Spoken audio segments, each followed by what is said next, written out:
Uşaqlıq dövründə ən çox rast gəlinən yoluxucu xəstəliklərdən biri olan su çiçəyi valideynləri ən çox narahat edən mövzulardandır. Xəstəliyin nə qədər yoluxucu olduğu, uşağın nə vaxt kollektivə qayıda biləcəyi, hansı dərmanlardan istifadə olunmalı və hansılardan uzaq durmalı olduğu ilə bağlı cəmiyyətdə hələ də ziddiyyətli fikirlər mövcuddur. Xüsusilə illər ərzində tibbi yanaşmaların dəyişməsi valideynlər üçün əlavə suallar yaradır. Bəs su çiçəyi ilə bağlı müasir tibbi tövsiyələr nədir? Yoluxuculuq müddəti nə qədərdir? Müalicə zamanı diqqət edilməli məqamlar hansılardır? Bu və ya digər suallar barədə pediatr Gülnar Abdullayeva missiyaza danışıb. Seçki əmələ gələndən 14 gün sonra, yəni axırıncı yeni səpki əmələ gəlib, yəni yaralar qabıqlananda adətən 14 gün sonra artıq uşaq yoluxucu sayılmır. Yəni bir 10 il bundan öncəsində 21 gün idi. Hal-hazırda 14 gün qayıtmaq təhlükəsizdir.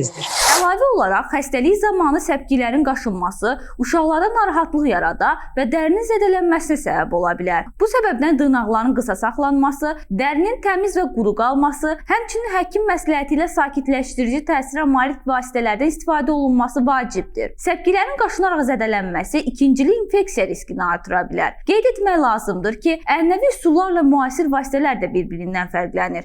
Gülnar Abdullayeva bu nüanslara xüsusi olaraq toxunub. Çiçəyinin qaşınmasının qarşısını almaq üçün allergiya əleyhinə dərmanlardan, antihistamin dərmanlardan istifadə etmək olar. Bundan başqa qabaqlar brilliant abısı, yəni zelonka dediyimiz maddələrdən, qırmızı metilin abısı, sonra yaşıl metilin abısı, yəni zelonkalardan çox istifadə olunur. Amma hal-hazırda onlardan daha az istifadə olunması tövsiyə olunur və heç tövsiyə olunmur. Həmçinin su çiçəyi peyvəndi olunmuş uşaqlarda isə xəstəlik adətən çox yüngül formada keçir. Uşağın vəziyyəti daha rahat olur və eyni zamanda xəstəliyə qarşı güclü immunitet formalaşır deyə Gülnar Abdullayeva əlavə edib. İlahə Qəmbərli, Heydər Həsənli, Missiya TV.